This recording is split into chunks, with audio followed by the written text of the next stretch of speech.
नमस्कार, doctor speak में आपका स्वागत है। 1 मई से देश भर में 18 साल से ऊपर लोगों के लिए वैक्सीनेशन का कार्यक्रम शुरू हो जाएगा। जहां वैक्सीनेशन आज की स्थिति में रामबाण है, वहीं कोविड के बढ़ते केसेस भी लगातार बढ़ रहे हैं और हमारे स्वास्थ्य विभाग पर काफ़ी बड़ी जिम्मेदारी है और काफ़ी दबाव भी है।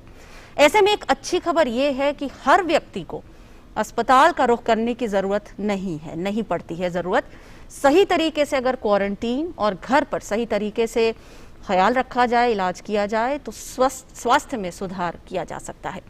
आज के हमारे इस खास कार्यक्रम में हम कोविड मरीजों की होम क्वारंटीन और रखरखाव की ही बात करेंगे और जानने की कोशिश करेंगे कि घर पर रहकर भी आप अपने आप को किस तरह से मॉनिटर कर सकते हैं, किस तरह से आप अपना ख्याल रख सकते हैं ताकि आपको अस्पताल भागने की ज़रूरत ना पड़े। आप हमारे साथ कनेक्ट कर सकते हैं और हमारे जो एक्सपर्ट्स हैं उन तक अपने सवाल पहुंचा सकते हैं। आप हमारे साथ फेसबुक के जरिए जुड़ सकते हैं और हमारा फोन लाइन जो नंबर है वो इस वक्त खुल चुका है अगले 1 घंटे के लिए, वो है 23387031 और इसके आगे 011 दिल्ली का कोड लगाना ना भूलें, 23387031। तो इस नंबर पर आप हमें कॉल करके हमारे साथ कनेक्ट कीजिए और फेसबुक पेज के जरिए भी आप हमारे साथ जुड़ सकते हैं। मैं हूं ज्योतिका और मेरे साथ मेरे सहयोगी अमृतपाल भी चंडीगढ़ से हमारे साथ जुड़ रहे हैं और कार्यक्रम को हम दोनों ही आगे बढ़ाएंगे। स्वागत है अमृतपाल आपका, अपने घर से ही आप हमारे साथ जुड़ रहे हैं इस ब्रॉडकास्ट में, हमारा आप साथ दे रहे हैं, बहुत बहुत शुक्रिया। और जब तक कोशिश की जाए, काम इसी तरह से चलाना चाहिए क्योंकि कम से कम जो बाहर स्टेप आउट करने की जरूरत इस वक्त इस पर जोर दिया जा रहा है। Over to you Amrit. Bilkul, Jyotika, you are right that I am joining from the safe environments of my home. It's very important not to step out of home unless absolutely necessary. Wear the mask. I'm taking off this mask for the purpose of this broadcast, but after this I will wear this mask. Try not to go out of your homes. That's very, very important, and that's why we are trying at DD News and DD India, trying to broadcast, bring special broadcast to you, be in your service, get you a panel of experts who will be joining us in a little while to answer all your questions. You can call in on the numbers that Jyotika just listed out and ask your questions directly to these doctors. As Jyotika said, our focus today is home isolation, home care management.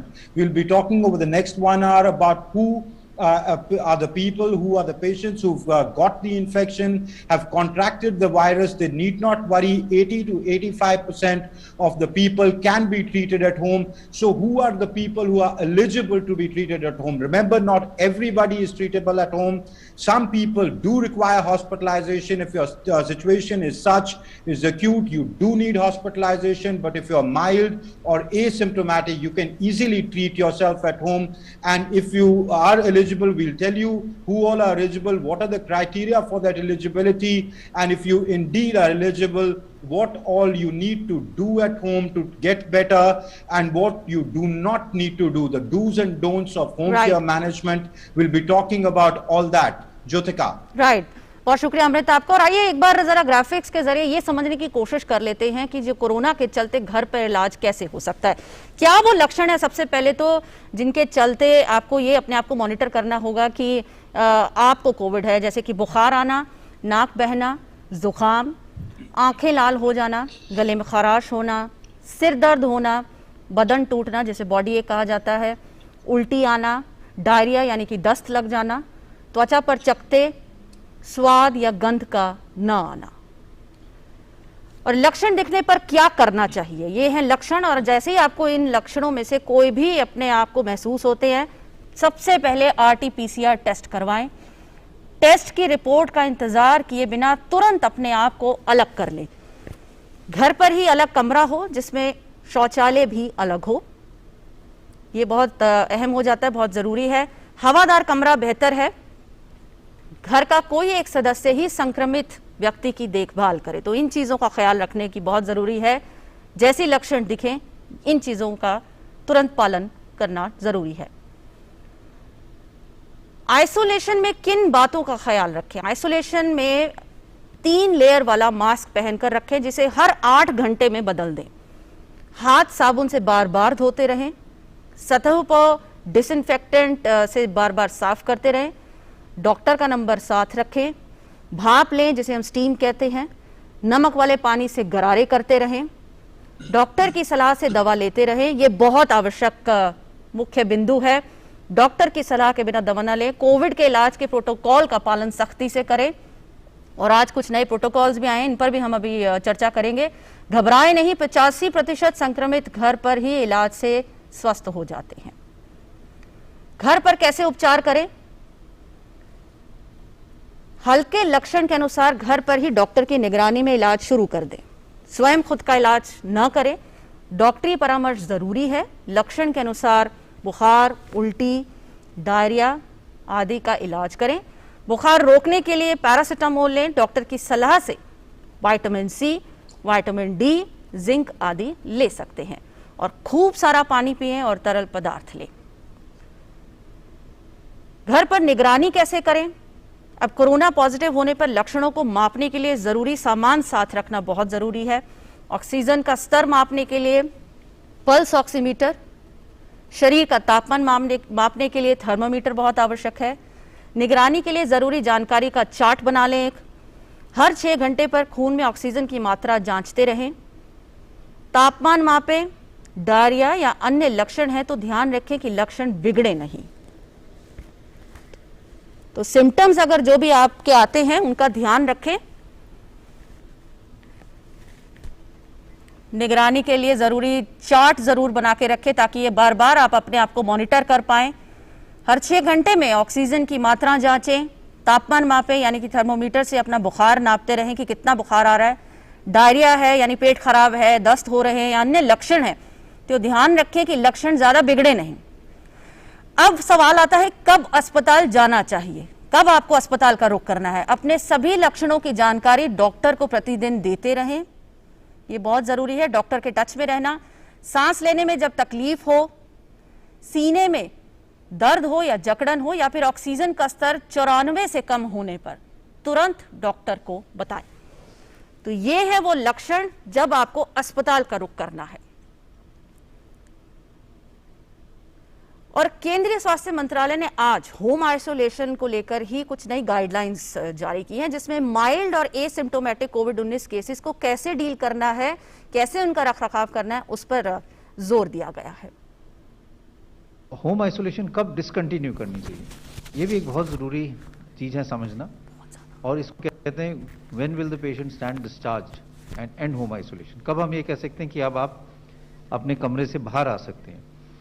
इसके लिए जो हमारी guidelines हैं वो ये कहती हैं कि एटलीस्ट 10 डेज हो जाने चाहिए, जिससे आप पहले सिम्टम से और from date of sampling of asymptomatic case.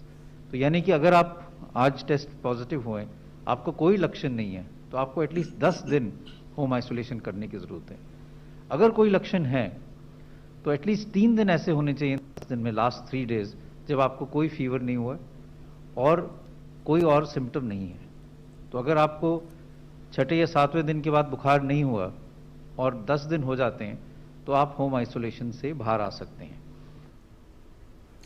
और आज हुई स्वास्थ्य मंत्रालय की प्रेस वार्ता में घर पर खुद से दवाई नहीं लेने की सलाह भी दी गई है। बताया गया है कि खुद से दवाई घर पर नहीं लेनी है। सिस्टमेटिक स्टेरॉइड्स और रेमडेसिविर की दवा सिर्फ डॉक्टर की सलाह पर ही लेनी है। सिस्टमिक ओरल स्टेरॉइड्स हैं, वो हम यूजुअली कहते हैं कि आप माइल्ड डिजीज में अवॉइड करें और इसलिए इंडिकेटेड नहीं है। यहाँ तक तो मैं ये कहूँगा कि इससे नुकसान ज़्यादा हो सकता है। तो ये समझना बहुत ज़रूरी है कि जो अगर हम सिस्टमिक स्टीरॉइड जो हम कहते हैं, जो आजकल लोग बहुत ज़्यादा यूज़ कर रहे हैं, वो तभी लेना चाहिए जब आप अपने डॉक्टर से कंसल्ट करें। और नॉर्मली जब 7 दिन से ज़्यादा हो गए हों और बुखार हो रहा है या सैचुरेशन आपकी कम हो रही है, तब सिस्टमिक स्टीरॉइड जो है वो डॉक्टर से संपर्क करके ही शुरू करना चाहिए। बहुत जल्दी शुरू करने में ज़्यादा नुकसान है। रेमडेसिविर जो है वो होम बेस के लिए, होम आइसोलेशन माइल्ड और एसिम्प्टोमेटिक पेशेंट के लिए बिल्कुल उसका कोई फ़ायदा नहीं है, उससे नुकसान भी हो जाता है। इसलिए घर पे रेमडेसिविर बिल्कुल ना लें। और आज चर्चा करने के लिए हमारे साथ 2 मेहमान जुड़ गए हैं। हमारे 2 एक्सपर्ट्स हैं। डॉक्टर सुरेश कुमार हैं, मेडिकल डायरेक्टर हैं LNJP हॉस्पिटल और MAMC से। सर नमस्कार, बहुत बहुत स्वागत है आपका। डॉक्टर नीरज निश्चल हैं, आप एसोसिएट प्रोफेसर हैं डिपार्टमेंट ऑफ मेडिसिन एम्स से। सर नमस्कार, आपका भी बहुत बहुत स्वागत है।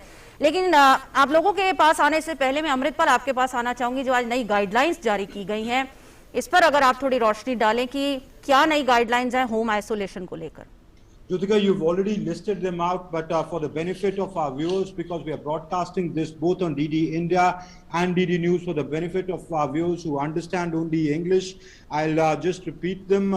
If I can request my producer to put the slide on air. Now, the Health Ministry says home isolation adherence to protocol is critical. It's very, very critical. It's very important to follow the protocol. It says, as in any infectious disease, early identification and timely testing is critical to avoid case deterioration. Remember, this is just a flu, but it is also a fatal flu. Remember, people are dying. So early, identify it early. It is treatable. It's just a medical cause. You can stay at home. As Jyotika was saying, 80 to 85% of people get treated at home. You do not need to panic. But critical is identify. If you have symptoms, quickly get tested, and that will avoid case deterioration. If identified early, most cases, about 80 to 85%, says the Health Ministry, remain asymptomatic or exhibit mild symptoms. Asymptomatic cases are laboratory confirmed cases who are not experiencing any symptoms and having oxygen saturation at room of air of more than 94%. So buy an oximeter, check if your oxygen saturation levels are above 94. You do not need to worry. And if you have mild symptoms like mild fever, mild diarrhea, things like that, you need to stay at home and you can treat yourself. In many cases, these symptoms do not occur at all. They are called asymptomatic cases. Those are the people who can stay at home. Now, the mild cases, they are patients with upper respiratory tract symptoms and or fever without shortness of breath. If you have fever, but you do not have shortness of breath and your oxygen saturation at room temperature, at room air is above 94, you're a case of mild, you're a mild case.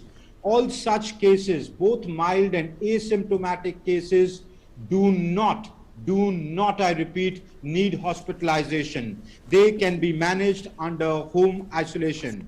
Now, the ministry says, if I can request my producer to go on to the next slide, which says who are the people who are eligible for home isolation. It says people with mild or asymptomatic cases, they can be treated by a medical officer, but they are eligible for home isolation.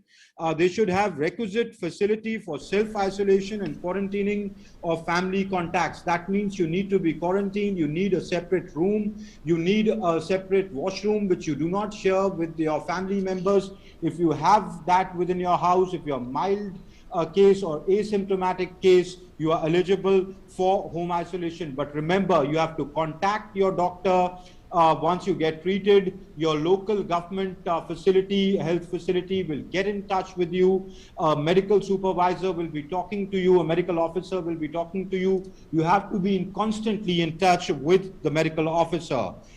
You need to have a caregiver to provide you care on a 24/7 basis, and a communication link between the caregiver and the hospital is a must. The caregiver and all close contacts should take hydrochloroquine prophylaxis as per the protocol and as prescribed by the treating medical officer. Now, within these cases, even if you're mild or asymptomatic, who are not eligible and who are for home isolation?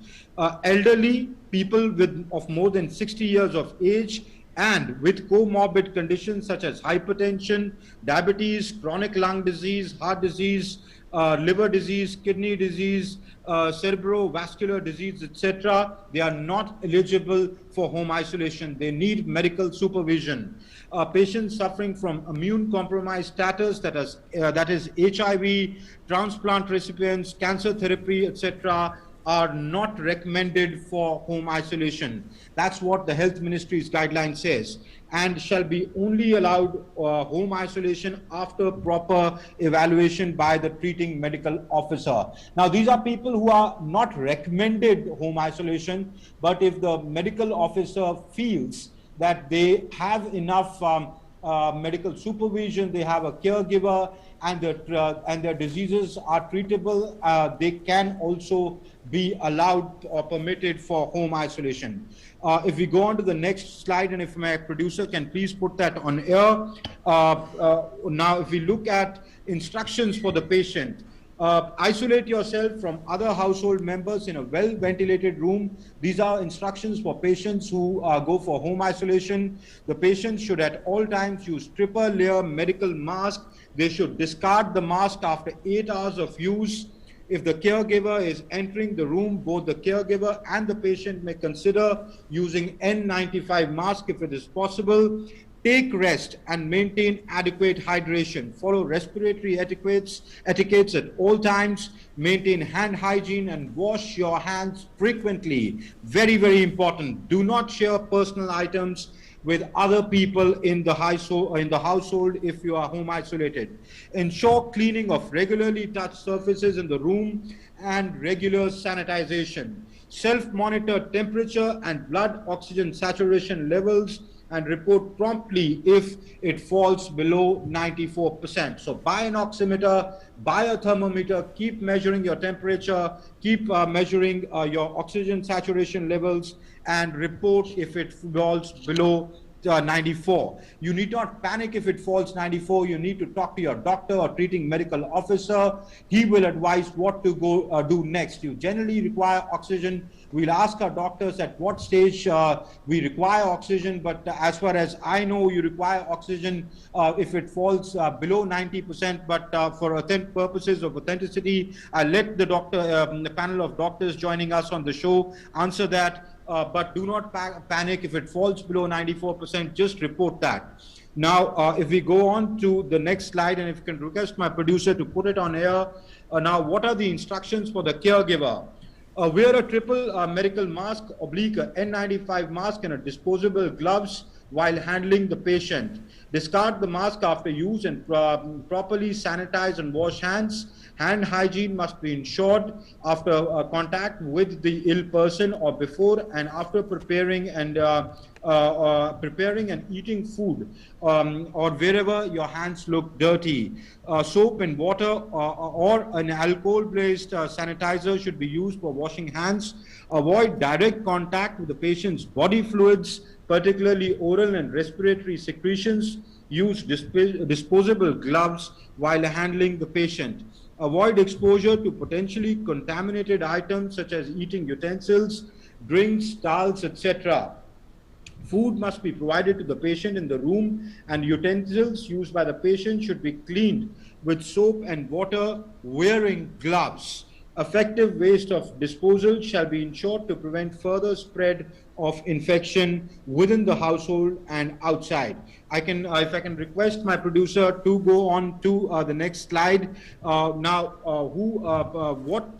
should be the treatment of patients with mild and asymptomatic disease in home isolation? Continue with medication and other comorbid illness after consulting your treating physician. That means if you have hypertension, diabetes, whatever medical condition you have, you can keep taking those drugs, what you were taking earlier, but in consultation with your physician. Follow symptomatic management for fever, running nose and cough. Take a paracetamol or a Dolo or any antipyretic if you have fever. Do perform warm gargles with warm water. Take steam inhalation twice a day. Consult your doctor if your fever is not controlled with a maximum dose of paracetamol 650 mg 4 times a day, who may consider advising other drugs like non-steroidal and anti-inflammatory drug NSAID. The example given by the Health Ministry is the tablet of naproxen 250 mg twice a day. Consider tablet ivermectin 200 mcg per kg once a day to be taken empty stomach for 3 to 5 days. Now, all that I am reading out is from the Health Ministry's website, but remember, do not self-medicate. Do not, I repeat, self-medicate. Please consult your physician, your treating physician, who will advise you, who will make your chart of the medicines that you need to take. Right. All right, Jyotika, I'll throw Right. it back to you. अमृत जी, बिल्कुल बहुत महत्वपूर्ण बात के साथ आपने अपनी बात को रखा है कि जो सेल्फ मेडिकेशन है उसकी आवश्यकता नहीं है। इस पर भी आज स्वास्थ्य मंत्रालय पे में जोर दिया गया और हमारे गेस्ट हमारे साथ बिल्कुल तैयार है। डॉक्टर सुरेश, मैं सबसे पहले आपके पास आना चाहूंगी, अगर इसी से शुरुआत करें। आपने हल्का सा अपने अंदर कोई सिम्टम महसूस किया और आपने फौरन अपनी दवाइयां लेनी शुरू कर दी बिना डॉक्टरी सलाह के। सबसे पहले तो आप क्या समझाना चाहेंगे लोगों को इस दिशा में, क्योंकि आज सेल्फ मेडिकेशन पर बहुत जोर दिया गया कि अपने आप हर कोई रेमडेसिविर या आइवरमेक्टिन या विटामिन सी, मल्टीविटामिन्स या कुछ भी, कोई भी दवाइयां अपने आप से आप इनकी शुरुआत न करें। बहुत सरल भाषा में मैं आपको समझाना चाहूंगा कि जो सेल्फ मेडिकेशन है उसके साइड इफेक्ट बहुत है, नुकसान बहुत है। कई बार क्या करते हैं कि लोग स्टीरॉइड पहले A1 से स्टार्ट कर देते हैं। कई बार ये होता है कि पेशेंट आयुर्वेदिक, होम्योपैथिक और जो मॉडर्न मेडिसिन है उसका एक कॉकटेल बना के लेते हैं। कुछ लोग ऐसा होता है कि अपने जो लोकल जो उनके वैद्य हैं, यूनानी है, वो मेडिसिन लेते हैं। उस सब का कई बार दुष्परिणाम सामने आता है, उसके साइड इफेक्ट्स होते हैं। और सबसे महत्वपूर्ण है कि बिना डॉक्टर के सलाह के अपने आप कोई भी मेडिसिन ना लें। यदि आपने मेडिसिन ले लिया बिना प्रिस्क्रिप्शन के तो उसका उस टाइम फायदा नहीं होगा जब उसकी सबसे ज्यादा जरूरत होगी। फॉर एग्जाम्पल, यदि आप स्टेरॉइड ले लेते हैं शुरू में ही तो आपके सिम्टम मास्क हो जाते हैं, सिम्टम्स डिसअपियर हो जाते हैं और आपका जो साइटोकाइन प्रोफाइल है वो चेंज होता है और एकदम से फिर सडनली ऑक्सीजन लेवल ड्रॉप कर जाता है। जैसे देखा होगा कि पेशेंट 90 से ऊपर चल रहा है और अचानक 60 या 70 ऑक्सीजन लेवल, ये तब होता है कि या तो पेशेंट सेल्फ मेडिकेशन खुद ले रहा होता है या पेशेंट को कोई और लंबी बीमारी होती है या इम्यूनोसप्रेशन है उसको। तो ये बहुत जरूरी है कि सेल्फ मेडिकेशन ना करें, अपने फिजिशियन या अपने जो स्पेशलिस्ट है, चेस्ट स्पेशलिस्ट है, उसकी सलाह लें और टेस्ट जरूर कराएं। बिना टेस्ट कराए आप कोई भी मेडिसिन ना लें। तो testing and consultation by the expert is the mandatory. Otherwise you will have some complication of treatment. आपको बीमारी से इतना नुकसान नहीं होगा जितना कि वो उल्टे सीधे ट्रीटमेंट से नुकसान होता है। जी जी जी, बिल्कुल। डॉक्टर नीरज, आपके पास आना चाहूंगी। सबसे पहले तो ये भी जानना चाहेंगे कि कब आपको जरूरत है कि आपको हॉस्पिटल का रुख करना है, क्योंकि लोग इस वक्त इस ऐसी स्थिति में हैं, पैनिक में हैं कि उनको हल्के से भी लक्षण होते हैं। आजकल ऑक्सीमीटर अब हर किसी ने खरीद लिया घर पर, थर्मामीटर सबके पास होता ही है। आपने जरा सी अपनी ऑक्सीजन नापी और आपको लगा कि मेरे को सांस नहीं आ रहा और मुझे अभी फौरन अस्पताल की ओर भागना चाहिए। आज स्वास्थ्य मंत्रालय में भी क्लियरली बोला गया कि इस तरह से पैनिक ना हो, क्योंकि घबराहट में भी कई बार ऐसा लगता है कि सांस ठीक से आ नहीं रही है। क्या सलाह आप लोगों को देना चाहेंगे? अस्पताल कब जाना चाहिए और घर पर रहकर भी अगर आप जागरूक हैं तो आप ठीक हो सकते हैं? देखिए, मैं सिर्फ ये कहूंगा कि 80 से 85% लोग ऐसे हैं जो कि खुद से ही ठीक होना है। तो आप कभी ये मत सोचे कि आप उन 15% लोगों में आने वाले हैं जिनको हॉस्पिटल में जाने की जरूरत है या फिर उन 10% में जिनमें ऑक्सीजन की रिक्वायरमेंट होगी। तो एक पॉजिटिव आउटलुक बहुत जरूरी है, क्योंकि मोस्ट ऑफ द टाइम जो पैनिक कॉल हमारे पास आजकल आता है वो यही होता है कि अरे अचानक से मेरा सैचुरेशन 86 हो गया लेकिन अब तो 96 दिख रहा है। This is not going to happen, ऐसे नहीं होता है। तो आप बिल्कुल ये जो पैनिक मोड में जो शैलो ब्रीदिंग करना शुरू कर देते हैं, घबराहट में ऑक्सीजन प्रोब आपने ठीक से नहीं लगाया, तो ऐसे में जो रीडिंग्स है वो गड़बड़ आ सकती हैं। तो बहुत जरूरी है कि एक पॉजिटिव एटीट्यूड के साथ इस बीमारी को फाइट करने की जरूरत है। मोस्ट लाइकली आप उन 85% लोगों में ही रहेंगे कि जो आराम से खुद से ठीक हो जाएंगे। जो अभी सेल्फ मेडिकेशन के बारे में हमने बात की वो बिल्कुल नहीं, और एक ये टेंडेंसी की जो बार बार हम सैचुरेशन चेक करें वो भी नहीं होना चाहिए। कई बार उसके चलते जो प्रोब का जो बैटरी है वो कमजोर हो जाता है। फीमेल्स को ध्यान देना चाहिए कि उनके नाखूनों पे कोई नेल पॉलिश नहीं लगाए। प्रोब लगाकर आपको 20 से 30 सेकंड एटलीस्ट छोड़ना ही है, और रेंज होगा हमेशा, कभी एक रीडिंग लगातार नहीं आ सकती। जब आप सोते हैं तो आपका सैचुरेशन नेचुरली नीचे जाता है। तो इन सब चीजों का ध्यान रखना है और एक डॉक्टरी सलाह के अंदर ही आप डिसाइड करें कि आपके लिए क्या जरूरी है, कि होम आइसोलेशन कंटिन्यू करना है या हॉस्पिटल में जाना है। प्रोफाइलेक्टिक एडमिशन जो हॉस्पिटल में ये सोच के जाना कि हॉस्पिटल में रहेंगे तो हम सेफ रहेंगे, ऐसा सोचना गलत है, और सावधानी घर पे बरतते हुए भी आप ठीक हो सकते हैं। चाह रहे हैं Ashok Uppal ji. Amrit please go ahead. Yes, I wanted to ask Dr. Suresh Kumar, we've listed out who are the people who are eligible for home isolation. For the benefit of our viewers, if we can tell in English for our viewers that, those people who are home isolated, they also need to know when do they need to go to the hospital. So what do they experience? When do they need to hit the panic button that they now need to go to the hospital? It's a very important question that one must know when to report to a doctor or when to go for hospitalization. As we were discussing, if patient have high-grade fever, number one, if patient have breathlessness or uneasiness or discomfort in the chest. Third, if patient have fall in the oxygen saturation, as we were discussing, any drop in the oxygen level less than 94, one must immediately report to the doctor and hospitalization is required if oxygen is falling. So you must continuously check your oxygen level. Everybody has now pulse oximeter at their home. So if oxygen level is less, you must go to the doctor for hospitalization.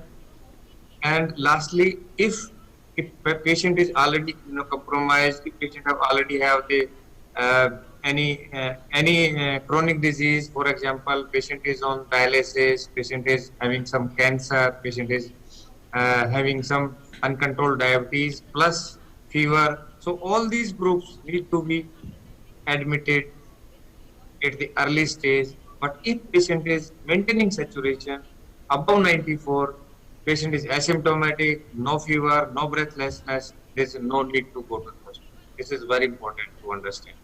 Right doctor Neeraj, हमारे साथ Facebook के जरिए भी सवाल आने शुरू हो गए हैं। अशोक उपल जी पूछना चाह रहे हैं कि अगर आप कमरे में अकेले हैं, आज की तारीख को देखते हुए जिस तरह से वायरस स्प्रेड हो रहा है, क्या हमें मास्क पहनकर रखना चाहिए? अगर आप विस्तार से भी बताएं, अगर आप घर पे कई मेंबर्स भी हैं, ये तो इन्होंने पूछा कि मैं अकेला हूं तो क्या मास्क पहना जाए, अगर आप और मेंबर्स भी हैं, किस तरह से अपना ख्याल घर पर रहकर रख सकते हैं? कोविड के पेशेंट नहीं है लेकिन फिर भी एहतियातन के तौर पर क्या मास्क पहनकर रखा जाए, किस तरह से ख्याल रखा जाए? तो अभी जो एक दो जो पब्लिकेशंस आए हैं जिसमें ये शंका जाहिर की गई है कि शायद ये जो इन्फेक्शन है ये एयरबॉर्न डिजीज है, तो इसका जो इम्प्लीकेशन है वो घर के अंदर के माहौल पे बहुत फर्क पड़ता है।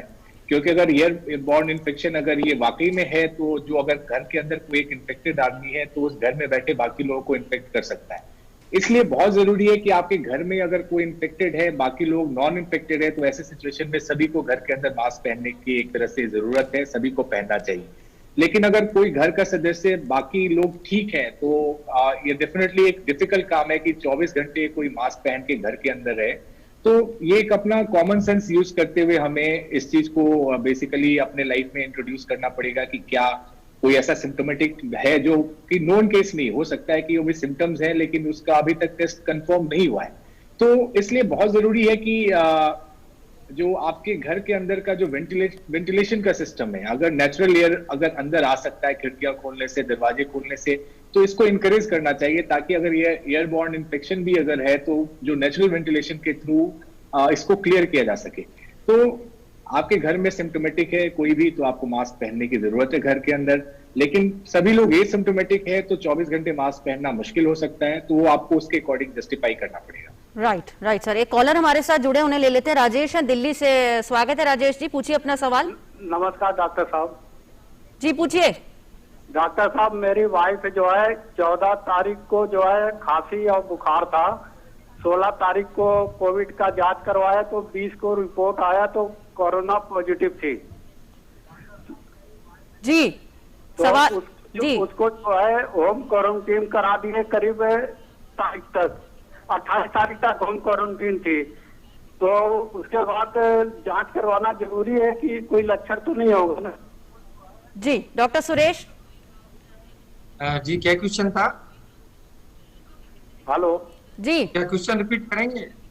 जी पूछना चाह रहे हैं कि इनकी वाइफ को कोविड पॉजिटिव है और उनको क्वारंटीन कर दिया है और काफी दिन भी हो गए, तो आगे अब जांच करानी जरूरी है या नहीं है? लक्षण कोई नहीं है। रिवाइज गाइडलाइन है, उसमें आपको टेस्ट कराने की आवश्यकता नहीं है। यदि कोई सिम्टम्स नहीं है तो आपको रिपीट टेस्टिंग कराने की आवश्यकता नहीं है, क्योंकि कई बार हम टेस्ट कराते हैं वो भ्रामक होता है और कई बार डेड वायरस होता है, उसकी वजह से भी पॉजिटिव रिपोर्ट आ जाती है। तो रिपोर्ट को ध्यान में ना रखें, सिम्टम्स को ध्यान में रखें। यदि पेशेंट को कोई लक्षण नहीं है, सिम्टम्स नहीं है, पेशेंट स्वस्थ है, सैचुरेशन ठीक है, कोई बीमारी नहीं है उसको, तो आपको कोई रिपीट टेस्टिंग की आवश्यकता नहीं है। जी, एक और सवाल लेते हैं। पारुल सिंगला पूछना चाह रही हैं, डॉक्टर नीरज आपके पास आते हैं। If all family members are COVID positive, what guidelines should be followed by the ladies of the house who are cooking food who themselves are corona positive? तो किस तरह से ख्याल रखा जा सकता है? तो अगर सभी लोग अगर कोविड के मरीज हैं तो डेफिनेटली एक दूसरे के लिए वो उस वे में कोई खतरा नहीं है।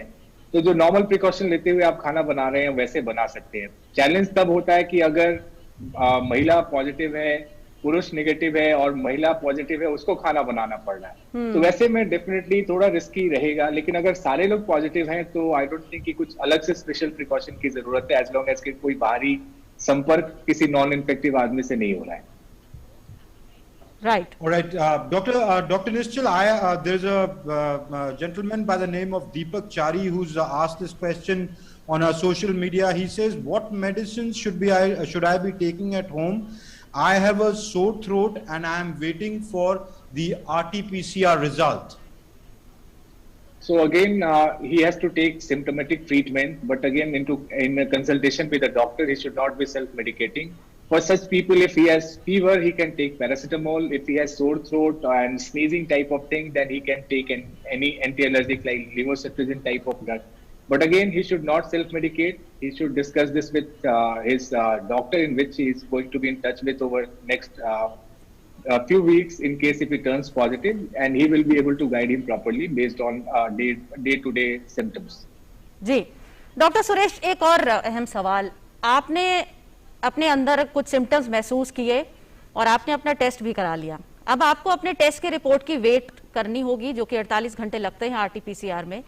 इस दौरान अगर आपका किसी कारणवश डॉक्टर से किसी से संपर्क नहीं हो पा रहा है, अगर डॉक्टर आसपास अवेलेबल नहीं है या आप उनके साथ कनेक्ट नहीं हो पा रहे हैं, तो ऐसे में क्या फर्स्ट एड है, क्या फर्स्ट ट्रीटमेंट है जो शुरू कर देना चाहिए? देखिए, यदि आपको हल्का बुखार है तो आप पैरासिटामोल ले सकते हैं। यदि बॉडी एक है, कमर में दर्द है, सिर में दर्द है, again paracetamol is a very good drug. यदि आपको सांस में तकलीफ है तो आप निश्चित रूप से यदि इनहेलर का इस्तेमाल कर सकते हैं। और दूसरा ये कि यदि आपको गले में तकलीफ है, गले में खराश है, गले में आपको दर्द है, तो आप एंटी एलर्जिक भी ले सकते हैं, जैसे कि मोंटेलुकास्ट और सेट्राजिन है। ये सब कॉमनली आप ले सकते हैं। कभी भी जो सीरियस ब्रेथलेसनेस है उसको आप अवॉइड ना करें। और यदि आपको लगता है कि बहुत ज्यादा बेचैनी हो रही है, बहुत ज्यादा सांस फूल रहा है, एक भी कदम नहीं चल पा रहे हैं, तो आपको यदि डॉक्टर से संपर्क नहीं हो रहा है तो बहुत सारे सरकारी हॉस्पिटल्स हैं जहाँ पे मुफ्त सुविधाएं हैं, सारे टेस्टिंग की भी और सारे इलाज की भी, सारे आपके टेस्ट भी हो जाएंगी और सारा आपको समय पे कंसल्टेशन भी मिल सकता है। तो ये जरूरी है कि यदि आपको सिम्टम सीवियर है तो ज्यादा वेट ना करें, क्योंकि कई बार ऐसा होता है कि रिपोर्ट भी आजकल हमने देखा है कि RT-PCR नेगेटिव आ रही है कि पेशेंट को कोरोना है और RT-PCR रिपोर्ट नेगेटिव है। इसका मतलब यह नहीं कि उनका कोरोना एक्सक्लूड हो गया है। यदि पेशेंट को सिम्टम्स हैं तब भी कोरोना हो सकता है। रिपोर्ट को कभी ट्रीट हम नहीं करते हैं, हम हमेशा पेशेंट्स को ओवरऑल क्लिनिकल उसका प्रेजेंटेशन क्या है, उसकी क्लासिकल जो प्रेजेंटेशन है वो कैसी है, उसके एक्सरे में क्या फाइंडिंग है। एक्सरे यदि सजेस्ट करता है, CT स्कैन सजेस्ट करता है कि इसको कोविड का टिपिकल पिक्चर है CT में, एक्सरे में, और RT-PCR नेगेटिव है, तो भी हम उसको ये मान के चलते हैं कि इसको कोरोना है। तो कभी भी हम रिपोर्ट पे ज्यादा अहमियत नहीं देते, सिम्टम्स को ज्यादा अहमियत देते। राइट। डॉक्टर नीरज, एक और सवाल आया, ये जानना चाह रहे हैं कि इनके घर में एक पेट है और इनके घर में कोविड पेशेंट है जो कि आइसोलेटेड है, लेकिन वो पेट गलती से अगर कोविड पेशेंट के पास चला गया है, तो अब हम इनके लिए कितना खतरा है और किस तरह से अपना ख्याल रख सकते हैं? देखिए, पेट जो है, पेट एग्जैक्टली कौन सा पेट है इन्होंने बताया, मैं ज्यूम कर रहा हूँ कि शायद वो डॉग होगा। तो इससे क्या है कि जो फिजिकली ये वायरस उस पेट के शरीर पे आके जो है उन तक पहुंच सकता है, बट अभी तक इन्फेक्टेड इंसान से पेट तक जाने का कोई एविडेंस अभी तक नहीं है, तो पेट उस हिसाब से सेफ है, लेकिन पेट एज अ फिजिकल कैरियर इस वायरस को उन तक ले जा सकता है। तो फ्यूचर में उन्हें ध्यान रखना पड़ेगा कि ये पेट इस बीमार जो उनके घर के सदस्य हैं उनके पास न जाए, और अगर जाता भी है तो डेफिनेटली वो सारे जो प्रिकॉशन जो उसके लिए भी लागू होंगे कि उसको अच्छे तरफ से नहलाना पड़ेगा, सो दैट कि जो वायरस शायद उसके शरीर पे के थ्रू उन तक आने के जो चांसेस है वो कम हो जाए। Right. All right. There is a gentleman, DK Arora. He asked this question on our website. He says, आप बार-बार कह रहे हैं कि डॉक्टर से सलाह लें, पर डॉक्टर मिल नहीं रहे हैं आजकल। अस्पताल नंबर काम नहीं कर रहे हैं और ना ही प्राइवेट डॉक्टर मिल रहे हैं। Probably this is a situation he faces at the place that he has. Dr. Nischal, if you could clarify for him, can he get in touch with doctors through teleconsultation if in the city or the place that he is in, he does not have access to doctors? So again, most of cities have doctors who are providing teleconsultation to such patients, especially who are in home isolation. And if such doctors are not available, usually the local administration is providing help through their helpline numbers. So I think he should try to find out those helpline numbers, at least if he is not able to get in touch with any private practitioner. I'm sure local administration will help him out in getting in touch with a doctor who can guide him during this home isolation stay. Right. Doctor Neeraj, एक और सवाल है, अनिल कुमार पूछना चाह रहे हैं, I am 53 and had treated for TB 30 years ago. After that I don't get fever or headache in my life. Am I immunocompromised? Will I miss symptoms if and end up late in the coming time? So again, just because if you had TB 30 years back, that doesn't mean that you are immunocompromised at the moment. It's good that you have been healthy so far, but that doesn't mean you were immunocompromised. So far, if you have not got any symptoms, then chances of you not getting this infection is very high. But if you get symptom, or in case if you have come in contact with a patient, and if you have doubt that you might have got infected, then get yourself tested for that. And don't take anything for granted. Be extra safe, but don't panic and think every symptom is of COVID. It's not like that. Right. Doctor Suresh, आज जिस तरह से स्वास्थ्य मंत्रालय की नई guidelines आई हैं home isolation को लेकर, इसमें अगर treatment for patients with mild और एसिम्प्टोमेटिक की बात की जाए घर पर, उसमें एक बहुत महत्वपूर्ण बात मास्क की गई है कि किस तरह का मास्क आपको पहनना है घर पे। अगर आपके घर में एक कोविड पेशेंट है, भले ही वो आइसोलेटेड भी है, तो ऐसे में आपको किस तरह का मास्क का इस्तेमाल करना है ताकि इन्फेक्शन आप तक ना पहुंचे और सभी सेफ भी रहें? सिंपल जो मास्क है, जो हम अपने जो कपड़े का मास्क है वो भी हम घर पे, माननीय प्रधानमंत्री जी ने भी कहा, सारे दिल्ली सरकार की गाइडलाइंस में भी है कि सिंपल मास्क घर पे आप पहन सकते हैं। उसके लिए आपको N95 मास्क पहनने की घर पे आवश्यकता नहीं है, और इसके लिए बड़ी क्लियर गाइडलाइंस है कि आपको यदि आप घर पे भी हैं तो भी आप मास्क पहनिए, क्योंकि उससे दूसरे लोगों को इन्फेक्शन का जो खतरा है, उससे आप ट्रांसमिशन का जो खतरा है वो भी कम होगा। और आपको बाजार से मास्क खरीदने के पहनने की आवश्यकता नहीं है। Homemade mask are sufficient. कपड़े के जो मास्क है, सादा मास्क है, या जो सिंपल ट्रिपल लेयर मास्क है, वो भी आप पहन सकते हैं। N95 की आवश्यकता नहीं होगी। राइट। नीरज जी, एक सवाल बार बार आ रहा है, हालांकि वो वैक्सीनेशन से कनेक्टेड है, लेकिन क्योंकि चंदन कुमार जी बार बार ये पूछना चाह रहे हैं कि कोविड पेशेंट है, उसको इंजेक्शन दिलवाना है, उनको कहां ले जाकर हम इंजेक्शन दिलवा सकते हैं, प्लीज सजेस्ट। अब ये क्लियर नहीं कि ये वैक्सीनेशन की बात कर रहे हैं या एक नॉर्मल इंजेक्शन की बात कर रहे हैं, तो आप दोनों ही सूरतों में अगर इनका जवाब दे दें। नहीं, कोविड पेशेंट है जी। नहीं, कोविड पेशेंट को तो अभी वैक्सीनेशन हम कराने के लिए एडवाइस नहीं देंगे जी, जो कि बिल्कुल क्लियर है। दूसरों को इन्फेक्ट करने की पॉसिबिलिटी रहेगी। हाँ। तो इसलिए बहुत जरूरी है कि जब तक वो कोविड से रिकवर करने के कम से कम 4 हफ्ते बाद तक वेट करें और तभी वैक्सीनेशन के लिए लेकर जाएं। और दूसरी सूरत में अगर उनको किसी और प्रॉब्लम की वजह से इंजेक्शन लेना है तो फिर वो कैसे परस्यू कर सकते हैं? तो ऐसे सिचुएशन में उन्हें कोविड डेडिकेटेड सेंटर्स पे ही जाना पड़ेगा। किसी नॉर्मल अगर हॉस्पिटल में जाएंगे तो फिर वो इन्फेक्शन दूसरे मरीजों को फैलने का खतरा रहेगा। वैसे कोविड के मरीजों को कोविड डेडिकेटेड सेंटर्स पे ही जाकर जिस तरह का भी इंजेक्शन लेना है लेना पड़ेगा। All right, Dr. Suresh, this gentleman asks a question that I have already received my first dose of vaccination. In the meantime, I contracted COVID. After that, I am due for my second dose. When can I take my second dose now? Because my intervening period between the two doses is over now. You can take after 2 weeks, there is no problem, because if any patient having the symptoms after first dose, they can wait for 2 weeks or till the symptoms of COVID disappears, and after 2 weeks, one can safely take the vaccine second dose. No, Right. he says he has been detective COVID positive.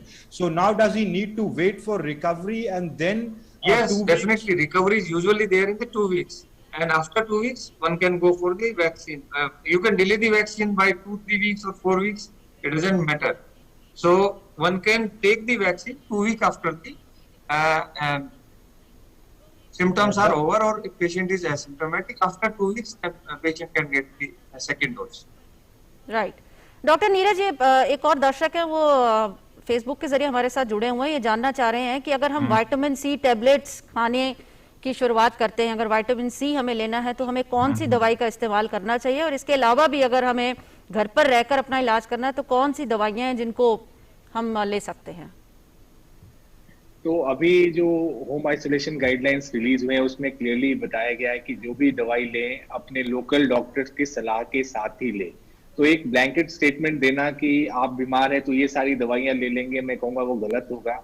क्योंकि अगर simple हम doxycycline की बात करें, अगर कोई kidney का मरीज है तो वैसे में हम डॉक्सीसाइक्लिन अवॉइड करेंगे, अगर कोई प्रेग्नेंट पेशेंट है उसमें डॉक्सीसाइक्लिन अवॉइड करेंगे, कोई बच्चा है उसमें डॉक्सीसाइक्लिन अवॉइड करेंगे। तो एक ब्लैंकेट स्टेटमेंट देना ठीक नहीं रहेगा। तो अगर आप में कोविड का संक्रमण है, कोविड की बीमारी है, तो आप अपने लोकल डॉक्टर से पूछिए और वो फिर आपकी हिस्ट्री लेकर आपको गाइड करेगा कि आपको कौन सी दवाई लेनी है या कौन सी दवाई नहीं लेनी है।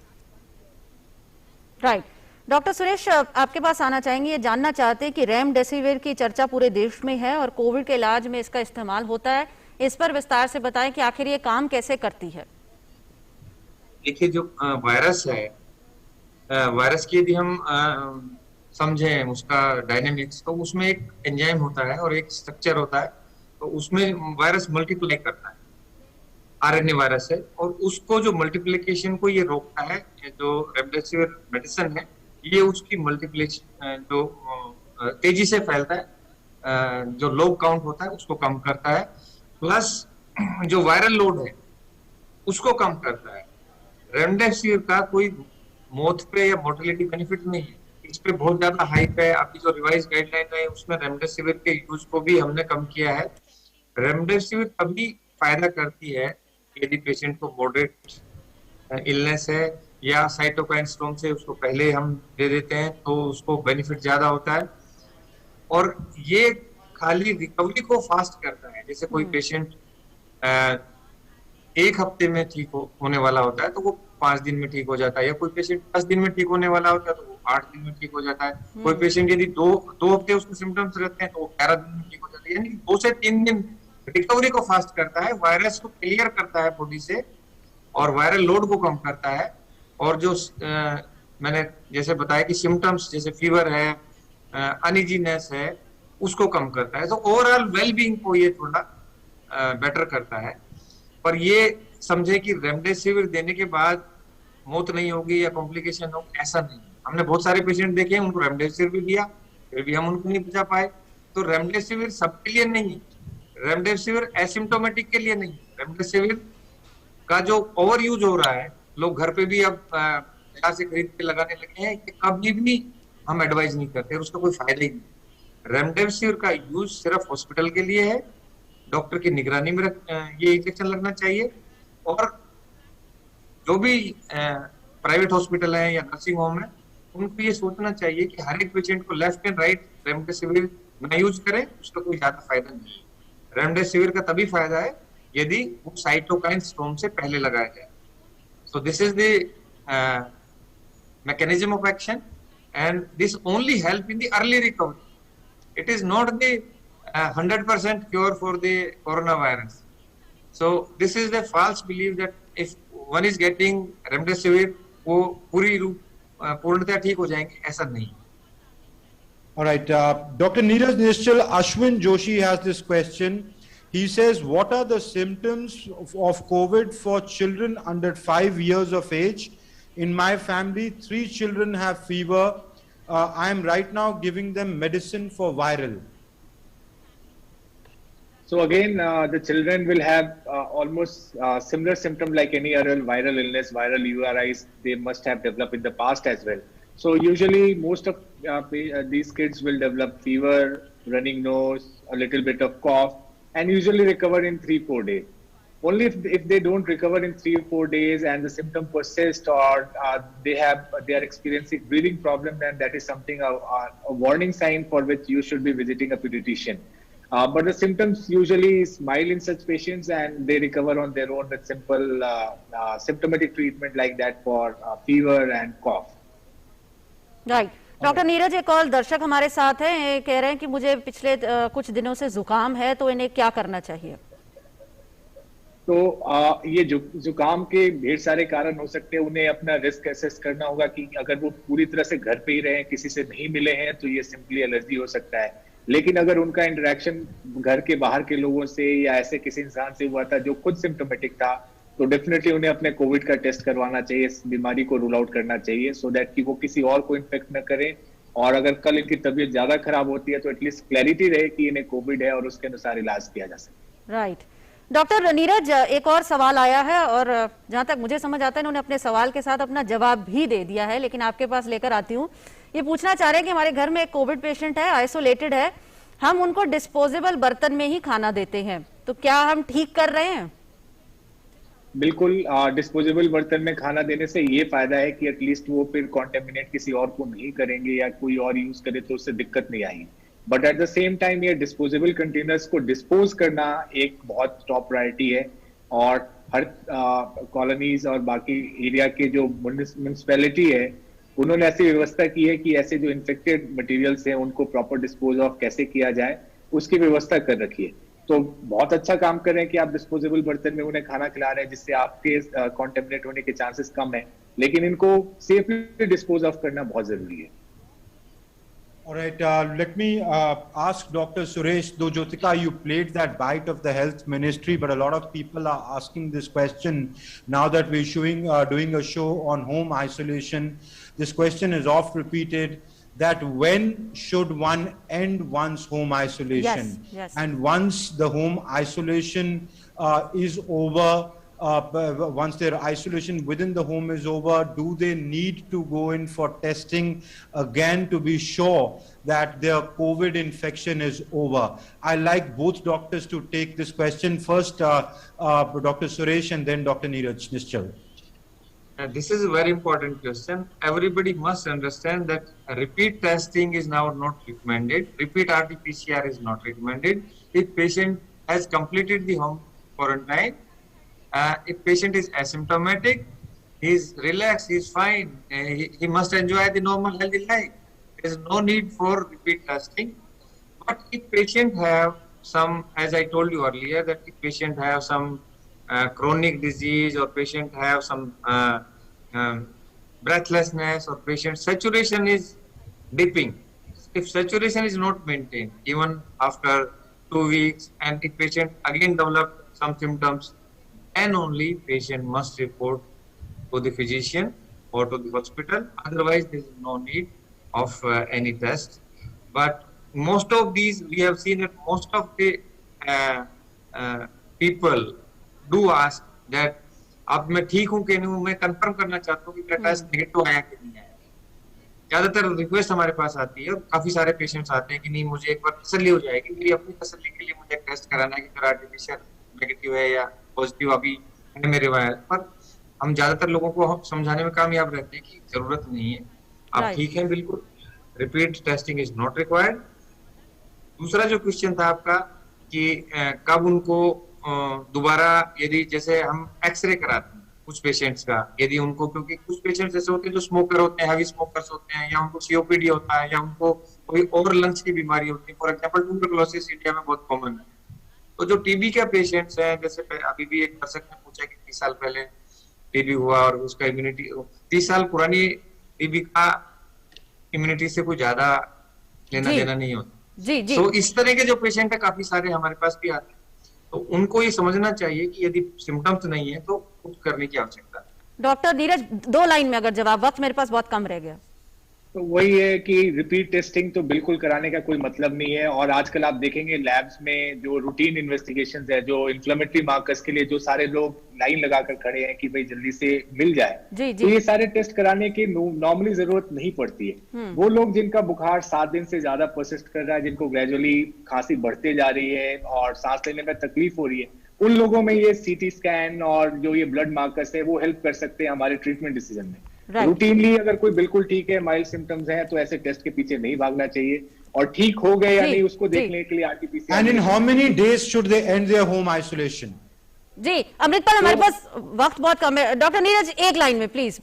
हाँ, तो 10 दिन सिम्टम ऑनसेट से, या जो आपका अगर एसिम्टोमेटिक है तो टेस्टिंग से 10 दिन, और जिसमें से एटलीस्ट 24 घंटे आप एसिम्टोमेटिक है तो आप अपना होम क्वारंटीन खत्म कर सकते हैं, जो नए गाइडलाइंस रिलीज हुए उसके Okay. According. Thank you. Right. Doctor Suresh Kumar, doctor Neeraj Nischal, बहुत बहुत शुक्रिया, आपने हमारे लिए अपना वक्त निकाला, हमारे बहुत सारे सवालों के जवाब दिए, बहुत महत्वपूर्ण जानकारी शेयर की। अमृत, आप अपने घर से हमारे साथ जुड़ रहे हैं और इस स्पेशल एडिशन में हिस्सा ले रहे हैं, अपना योगदान दे रहे हैं, बहुत बहुत शुक्रिया आप सभी का इस खास कार्यक्रम में, धन्यवाद। तो इसी के साथ आज डॉक्टर स्पीक को यहीं खत्म करते हैं। फिर आपसे मुलाकात होगी, एक नए टॉपिक के साथ, एक नए विषय पर चर्चा करेंगे। कल इसी वक्त फिर आपके साथ जुड़ेंगे। नमस्कार।